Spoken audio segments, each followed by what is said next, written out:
The morning sun painted the hills of Kepler 442b in shades of gold and purple. Jinwoo Kim stood at the edge of New Busan Colony, watching the native creatures they called howlers move through the tall grass. These wolf-like animals were nothing like the wolves of Earth. They were bigger, with silver-blue fur and eyes that seemed to hold ancient wisdom. Jinwoo had been studying the howlers for 3 years now. As the colony's veterinarian, he was supposed to keep them away from the settlement. Instead, he had learned their language of howls and body movements. The howlers were smart, much smarter than anyone had first thought. Still talking to your wild friends? Mireille Park walked up beside him. She carried her research tablet and a cup of hot coffee. Mireille was the colony's xenobiologist, which meant she studied alien life forms. She had been working with Jinwoo to understand the howlers better. They are not just wild animals, Jinwoo said softly. Watch the big one there. That is Greyback. See how he moves his head to signal the others? He is telling them where to hunt today. Mireille looked through her tablet's camera. The large howler stood on a small hill, his gray and white fur moving in the wind. He made a low sound, almost like singing. The other howlers around him listened carefully. Then they split into 2 groups and moved in different directions. Amazing, Mireille whispered. It is like he is giving orders. Not orders, suggestions. The howlers make decisions together. Even the young ones get to speak. Jinwoo pulled out his notebook. It was filled with drawings and notes about howler behavior. Last week I saw a pack of 10 howlers decide whether to cross the river. Each one made a different sound. Then they voted by howling together. The colony of New Busan had been on this planet for 15 years. The first settlers had been afraid of the howlers. The creatures were as big as earth bears, with sharp teeth and claws. But they never attacked humans. Instead, they seemed curious about the strange new neighbors. Over time, the colonists learned that the howlers were helpful. They warned humans about dangerous storms by howling in special patterns. They kept away the real predators, the razor-clawed creatures that hunted at night. Some colonists even said the howlers had saved their lives during emergencies. Jinwoo's relationship with the howlers began 2 years ago. He had been caught in a violent storm while checking on the colony's livestock.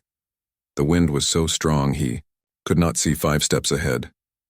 Rain fell like bullets from the dark sky. He was lost and scared.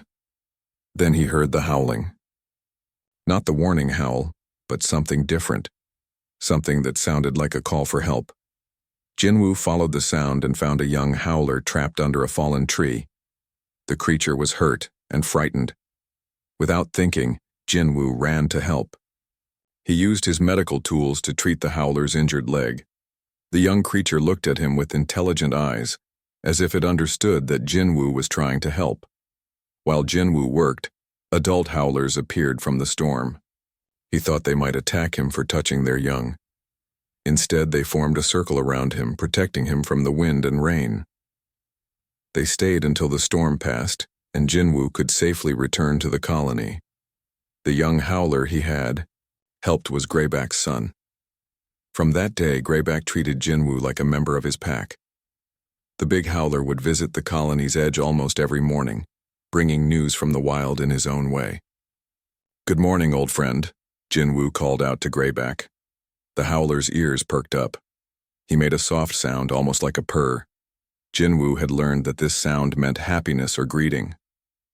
"The colony administrator wants to see us," Mireille said, looking at her communication device. "Taemin says it is important." Jinwoo sighed. Taemin Lee was a good man, but he worried too much about rules and regulations. He was always asking Jinwoo to keep the howlers further away from the colony. They walked back to the main settlement. New Busan was not very big. It had about 300 people living in simple but sturdy buildings. There were farms, workshops, a small hospital, and a school. The colonists had worked hard to make this place feel like home. Taemin was waiting in his office with Nari Choi, the colony's security chief. Both looked worried. "We have received a message from the Galactic Trade Consortium," Taemin said without greeting them. "They want to establish a mining operation on our planet." Jinwoo felt his stomach drop. Mining operations meant big machines, loud noises, and destruction of the natural environment. What kind of mining? Rare minerals. The kind that power starship engines. Nari crossed her arms. They say they have legal rights to mine here because the planet is not fully colonized. What about the Howlers? Mirai asked. This is their home, too. Taman looked uncomfortable. The consortium does not recognize animal rights, only intelligent. Species that can speak for themselves in galactic court have protection. But the Howlers are intelligent, Jinwoo said firmly. We have been studying them. They have language, culture, family bonds. They are not just animals. I know that, and you know that, Taman replied. But the Galactic Trade Consortium sees them as wildlife. Nothing more. Nari leaned forward. Their ship will arrive tomorrow. The commander wants to meet with our leadership and tour the proposed mining sites. Jinwoo thought about Greyback and his pack. They lived in the hills where the consortium wanted to mine. Their home would be destroyed. Their families would be scattered or killed. I want to be part of the meeting, Jinwoo said. Jinwoo, you are just a veterinarian, Taman said gently. This is a political matter. No. This is about the survival of an intelligent species. That makes it my responsibility. Jinwoo stood up. If the consortium wants to mine this planet, they need to understand what they would be destroying. Mirai nodded.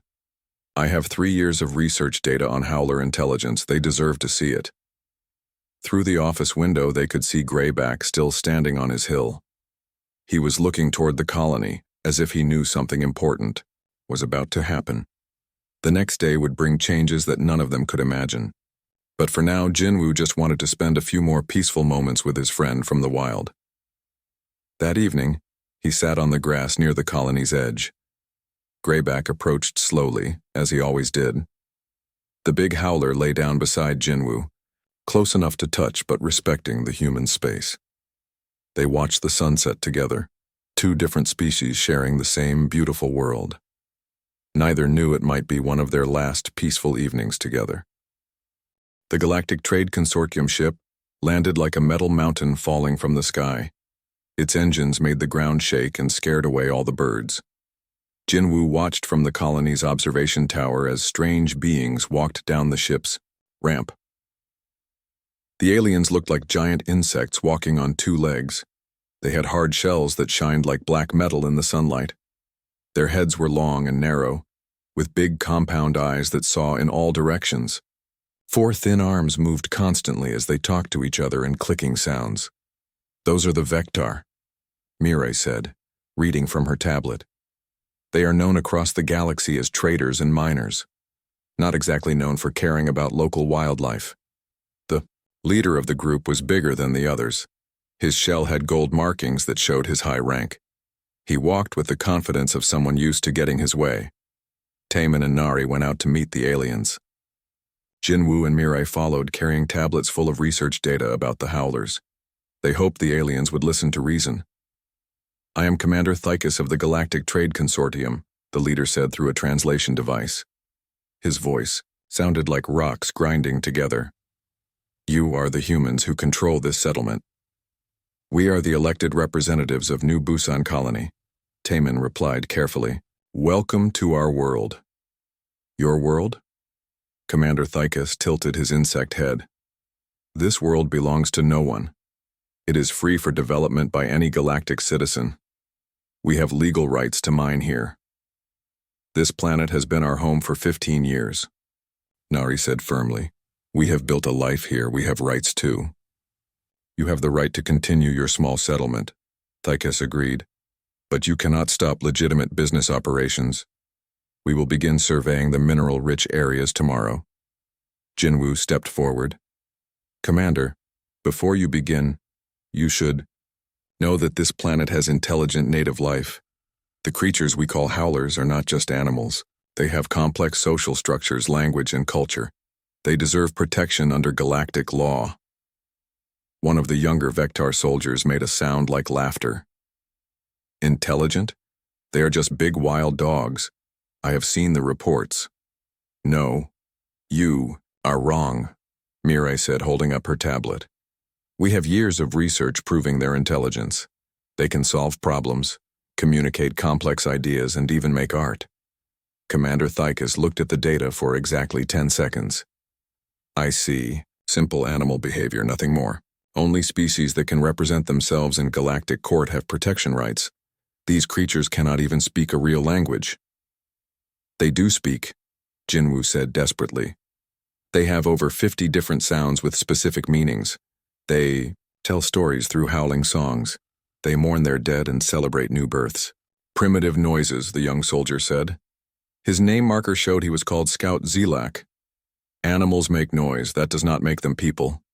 Commander Thykes ended the discussion with a wave of his forearms. We will begin our survey at dawn. Keep your animals away from our work sites. We do not want any accidents. The next morning, the Vectar team flew out to the hills in their small aircraft. Jinwoo begged Taemin to let him go with them, but the administrator refused. It is too dangerous. Let them do their survey. Maybe they will find nothing worth mining. But Jinwoo could not stay away. He took his personal vehicle and drove toward the hills where Greyback's pack lived. He needed to warn them about the danger. He found the Vectar survey team at the base of Howler Hill, the place where Greyback's pack had lived for generations. Their machines were already digging test holes in the ground. The noise was terrible, like metal screaming. Scout Zelak was standing apart from the others, holding a large weapon. He looked nervous and kept turning his head to watch the surroundings. Then, Jinwoo saw them.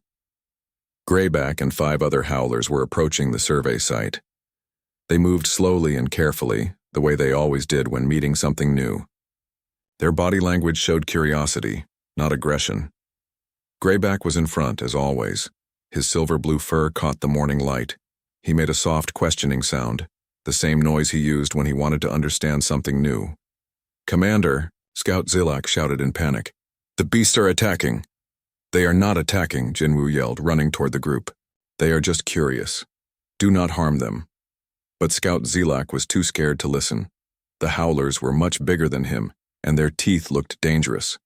He had never seen creatures like this before. To him, they looked like monsters from a nightmare. Stay back. Zelak raised his plasma rifle. The weapon hummed with deadly energy. Greyback stopped walking. He tilted his head and made a soft sound, the noise that meant he was trying to be friendly. The other howlers stopped too, sensing their leader's caution. Do not shoot, Commander Thykes ordered. The humans said the animals are not dangerous. But Scout Zelak was too frightened to obey. When Greyback took one more step forward, trying to understand what these strange new creatures wanted, Zelak panicked. The plasma rifle fired with a sound like thunder. The energy beam hit Greyback in the chest, burning through his fur and flesh. In an instant, the big howler fell to the ground without making a sound. The other howlers began to howl. It was not their warning howl or their hunting howl. It was a sound Jinwoo had never heard before, a sound of pure grief and loss. No, Jinwoo screamed, running to Greyback's side. The howler was still alive, but barely. His intelligent eyes looked up at Jinwoo with confusion and pain. Jinwoo knelt beside his friend, pressing his hands against the terrible wound. But he was a veterinarian, not a miracle worker. The plasma burn was too severe. There was nothing he could do. Greyback made one last soft sound, the purr-like noise that meant happiness. Even dying, he was trying to comfort his human friend. Then his eyes closed forever. The other howlers formed a circle around their fallen leader. They howled together, a song of mourning that echoed across the hills. Other packs in the distance heard the call and began to howl as well. Soon the entire valley filled with the sound of grief. It was just an animal, Scout Zelak said, but his voice shook. I thought it was going to attack. Jinwoo looked up at the young Vectar soldier with tears streaming down his face. His name was Greyback. He saved my life twice. He was teaching his children how to live peacefully with humans. He was my friend. Commander Thykes clicked his mandibles together. We regret the accident, but the creature approached a military operation. The soldier was following proper safety procedures. Safety procedures? Jinwoo stood up slowly. He murdered an innocent being who was trying to say hello. Animals cannot be murdered, Thykes replied coldly. They can only be destroyed. This incident will be noted in our report. Jinwoo knelt back down and gently stroked Greyback's still fur. Around them, the howlers continued their morning song. They understood death. They understood loss. They understood that something precious had been taken from the world, but the Vectar did not understand. They saw only a dead animal and a crying human. They could not hear the intelligence in the howlers' grief or see the love in their farewell as the sun reached its highest point. Jinwoo made a promise to his fallen friend. Greyback would not be forgotten. His death would not be meaningless. Somehow, Jinwoo would make sure the galaxy knew what kind of being had been lost this day. The howlers slowly walked away, leaving Jinwoo alone with Greyback's body. But they did not go far. They waited in the shadows watching. They remembered everything. Jinwoo carried Greyback's body back to the colony in his vehicle. The howler was heavy, but Jinwoo would not let anyone else touch his friend. Mirai sat beside him, tears falling silently as they drove through the hills where Greyback had once roamed free. When they reached New Busan, word of what happened spread quickly. Colonists came out of their homes to see the fallen howler. Many of them had their own stories about the creatures, how howlers had warned them of storms, how they had scared away dangerous predators, how they had found lost children and led them safely home. I want to bury him properly, Jinwoo announced to the crowd. Greyback was not just an animal, he was a friend to our entire colony. He deserves honor. Commander Thykes and his soldiers had followed them back to the settlement. The Vectar leader pushed through the crowd with his forearms waving. This is ridiculous, he clicked angrily. You cannot hold a funeral for a wild animal. We have important work to do. Our mining survey must continue. Your work can wait one day, Taemin said firmly. The colony administrator stood beside Jinwoo, showing his support. One of our neighbors has died. We will show proper respect. Neighbors? Scout Zelak laughed harshly. It was just a beast, a dangerous one that threatened our operation. Nari stepped forward, her hand resting on her weapon. That beast saved 3 of our children during the flood last spring. It was worth more than you will ever be. The tension grew thick. The human colonists gathered closer together, facing the Vectar soldiers. But Jinwoo raised his hand for peace. Violence will not bring Greyback back, he said quietly. Today we honor him with love, not anger. Jinwoo chose a spot on the hill overlooking the colony. It was where Greyback used to sit every morning, watching over the human settlement like a guardian. The ground was soft there, covered with the purple flowers that howlers like to roll in during summer. The entire colony came to help dig the grave. Even the children worked with small tools, wanting to do something for the creature who had protected them. Old Mrs. Jian brought flowers from her garden. Young Dae-yun made a wreath from silver grass, the kind that grew wild in the hills. As they worked, more howlers appeared on the surrounding hills. They came from all directions, dozens of them. They sat in perfect circles, watching the humans prepare their leader's resting place. They made no sound, but their presence felt like a blessing. Commander Thykes watched with growing frustration. This is a waste of time. These creatures have no concept of burial rituals. You are projecting human emotions onto simple animals. Watch them, Mirai said, pointing to the hillsides. Look at how they are arranged. Each pack is sitting together, but they are all facing the grave. This is not random behavior. They understand what we are doing. Jinwoo had wrapped Greyback in his own jacket, the thick brown one he wore during cold weather. The jacket had a tear in the sleeve from 3 years ago, when a young Greyback had playfully grabbed him during their first meeting. Jinwoo had never bothered to fix it. Now it seemed perfect that his friend would wear it forever. Greyback was more than a friend, Jinwoo began, speaking to the crowd of humans and the watching howlers. He was a bridge between 2 worlds. He showed us that intelligence comes in many forms, that friendship has no species boundaries, that love can exist between any 2 thinking beings. He knelt beside the grave and placed a stone tablet he had carved that morning. On it were words in Korean and the picture symbols he had developed to communicate with the howlers. It read, "Here lies Greyback, friend to all, protector of the innocent, father to many, teacher of peace." "He saved my life during the storm 2 years ago," Jinwoo continued. "But he did more than that. He taught me that being intelligent is not about building machines or traveling between stars. It is about caring for others, even when they are different from you." As Jinwoo spoke, something amazing happened. The howlers on the hills began to sing. It started with one low note from an old female, one of Greyback's pack. Then others joined in, their voices blending in perfect harmony. The song was unlike anything the humans had heard before. It was not just howling. It was music, with rhythm and melody and meaning. The sound rose and fell like ocean waves, telling the story of a life well lived and a leader well loved.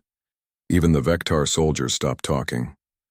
The beauty of the howler's funeral song touched something deep in every listening heart. For a moment, the boundary between species seemed to disappear. "Impossible," Commander Thickus whispered. "Animals do not sing funeral songs." "These do," Mireille said, recording everything on her tablet. "This is not learned behavior. This is culture. This is art. This is proof of everything we have been trying to tell you." The song lasted for nearly an hour. When it finally ended, the howlers on the hills bowed their heads in a gesture of respect. Then they began to leave, one pack at a time, until only Greyback's immediate family remained. The old female who had started the song approached the grave. She carried something in her mouth, a smooth white stone from the river. She placed it gently on the grave and made a soft sound that meant goodbye. One by one, the other pack members did the same. Each brought a stone, a flower, or a piece of interesting wood. They were making offerings to their fallen leader just as humans might bring flowers to a cemetery. "This behavior is learned from watching humans," Scout Zilak said desperately. "They are just copying what they see." "No," said old Mrs. Jeon. "My grandmother told me that animals have always honored their dead. We just forgot how to see it." When all the howlers had paid their respects and returned to the hills, the humans filled in the grave. They worked in silence, each lost in their own thoughts about loss and friendship and what it meant to be truly alive. As the sun set, Jinwoo sat beside the fresh grave. The memorial stones from the howlers gleamed in the fading light. The flowers from the human colonists added bright color to the purple hill flowers. "I promise you, old friend," Jinwoo whispered to the grave, "the galaxy will know what you were. They will understand that intelligence is not about technology or language. It is about love." In the distance, a young howler howled once. It was Greyback's son, calling his father's name into the night. The sound was full of loss and love and the promise that Greyback's teachings would not be forgotten. Commander Thickus and his soldiers returned to their ship that night, but they did not sleep well. The memory of the howler's funeral song followed them into their dreams, raising questions they did not want to answer. Meanwhile, Mireille worked through the night preparing a detailed report for the Galactic Council. She had recordings of the funeral song, pictures of the offering ceremony, and 3 years of research data proving howler intelligence.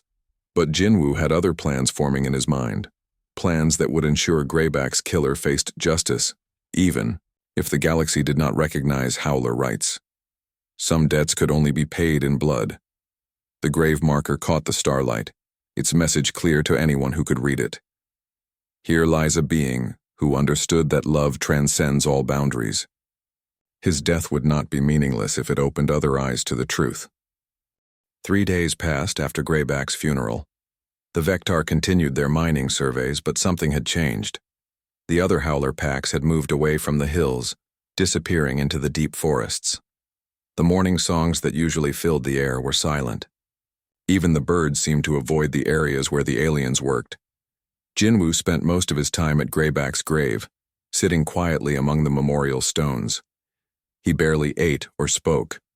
His friends worried about him, but he assured them he was fine. Inside, however, something cold and hard was growing in his heart. On the 3rd night, Nari came to find him. The security chief looked tired and angry. I have something you need to hear, she said, holding up a recording device. I have been monitoring the Vectar communications.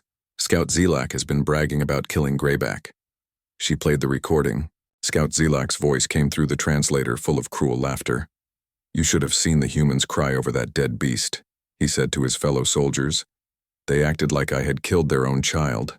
Stupid creatures, caring so much about animals. Another Vectar voice asked, what if the humans make trouble about it? What can they do? Zelak replied. It was just pest control. I should get a medal for keeping our worksite safe.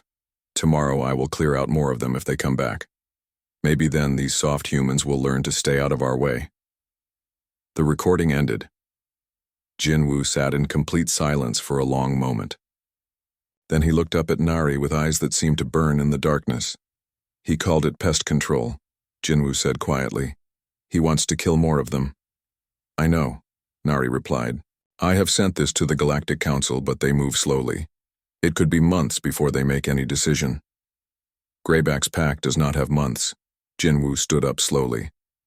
Neither do the others. That night, Jinwoo prepared carefully. He checked his medical supplies, his emergency gear, and his knowledge of the local terrain. As a veterinarian, he knew every path through the hills. As Greyback's friend, he knew where the Howler packs liked to hide.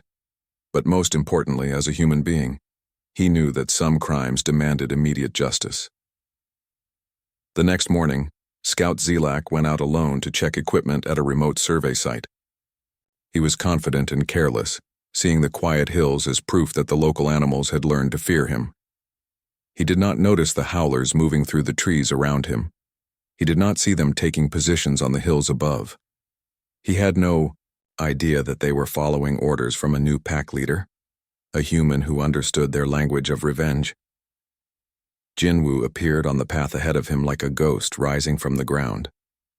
The veterinarian looked different now. His kind face had become hard and cold. His gentle hands were steady and sure. Scout Zelak, Jinwoo said calmly. We need to talk. Zelak reached for his weapon but stopped when he saw the howlers. They were everywhere, dozens of them sitting perfectly still among the rocks and trees. Their eyes reflected the morning light like stars. What is this? Zelak demanded, trying to sound brave. Call off your animals, human. They are not my animals, Jinwoo replied, walking closer. They are my friends, and they remember what you did to their leader. I was protecting myself and my team, Zelak said, but his voice shook. The creature was threatening us. Greyback was saying hello. Jinwoo continued his slow approach. He was trying to welcome you to his home, and you murdered him for it. The howlers began to move closer, not attacking but closing the circle. Their movement was perfectly coordinated, like a dance they had practiced many times. Zelak spun around, trying to watch them all at once. Stay back, he shouted, raising his plasma rifle. I will shoot you all. No, Jinwoo said simply. You will not. Jinwoo moved faster than Zelak expected. Years of working with large animals had made the veterinarian strong and quick. He grabbed the rifle and twisted it away from the panicking. Vector Zelak tried to fight back, but his insect-like body was built for precision work, not combat. Jinwoo was larger, stronger, and filled with a cold fury that made him unstoppable. The struggle was brief and brutal. Jinwoo used his knowledge of anatomy, learned from years of veterinary work, to find the exact spot where Zelak's neck met his shell. One precise strike, and the Vectar soldier fell to the ground, his compound eyes going dark. The howlers watched in perfect silence. They made no sound of celebration or victory. Justice had been served, and that was enough. Jinwoo knelt beside Zelak's body and checked for signs of life. There were none. The killer of Greyback was dead, struck down by hands that had spent their life healing instead of harming. I am sorry it came to this, Jinwoo said to the body. But you made your choice when you decided that intelligence only mattered if it looked like you. The howlers began to disperse, fading back into the forest as quietly as they had come. But Greyback's son remained, the young male who would now lead his father's pack. He approached Jinwoo and made a soft sound. the noise that meant understanding and approval. Jinwoo reached out and touched the young howler's head. "Your father has been avenged," he said. "But this is not about revenge. This is about justice, about protecting those who cannot protect themselves." The young howler touched, his nose to Jinwoo's hand, sealing a bond that would last both their lifetimes. Then he too disappeared into the forest, leaving Jinwoo alone with the body of his enemy. Jinwoo dragged Zilak's corpse to a flat area near a stream. Using tools from his veterinary kit, he dug a shallow grave in the rocky ground. The work was hard and took several hours, but he did it alone. When the grave was ready, Jinwoo rolled Zilak's body into it without ceremony. No words were spoken, no stones were placed, no flowers were gathered. The killer received exactly what he had given to Greyback, nothing but dirt and darkness. As Jinwoo walked back toward the colony, he felt strangely empty. The cold fury that had driven him was gone, replaced by a tired satisfaction. Justice had been served, but at a cost he was only beginning to understand. He had crossed a line today, moving from healer to killer, but he did not regret it. Some crimes were too great to be forgiven. Some beings were too dangerous to be allowed to live. The Howlers would remember this day. They would tell their cubs the story of the human who avenged their leader. They would know that not all aliens saw them as animals to be destroyed. And somewhere in the hills, Greyback's spirit could finally rest in peace, knowing that his death had been answered with the only language his killer understood. Violence for violence. Blood for blood. Justice served by willing hands in the name of love. Jinwoo returned to New Busan Colony as the sun was setting. His clothes were dirty from digging and his hands still shook slightly from what he had done. But his eyes were clear and calm. He had made his choice, and he would live with the consequences. Commander. Thykes was waiting for him at the colony's main gate, along with several Vectar soldiers. The alien leader's compound eyes glittered with suspicion and anger. "Where is Scout Zilak?" Thykes demanded. "He missed his scheduled check-in hours ago." "He is dead," Jinwoo replied simply. "I killed him." The words fell like stones into still water. The Vectar soldiers reached for their weapons, but Thykes stopped them with a gesture. "You admit to murdering a member of the Galactic Trade Consortium?" Thykes asked, his voice dangerously quiet. "I admit to executing a killer," Jinwoo corrected. "Zilak murdered an innocent being. He bragged about it. He planned to kill more, so I stopped him." Taemin and Nari came running from the colony center. They had heard the commotion and feared the worst. When they saw Jinwoo facing down the Vectar soldiers, they immediately moved to stand beside him. "What happened?" Nari asked, her hand on her weapon. "Your veterinarian has confessed to murdering one of my soldiers," Thykes clicked angrily. "This is an act of war against the consortium." "It was an act of justice," Mireille said, appearing from behind the colony buildings. She carried her research tablet and looked determined. "Justice that your people refuse to provide. Animals have no rights under galactic law." Thykes repeated his familiar argument. "The killing of a non-sentient creature cannot justify murder." "Then explain this," Mireille said, activating her tablet's holographic display. 3 days ago, I transmitted my complete research files to the Galactic Council. Today I received their preliminary response. The hologram showed an official,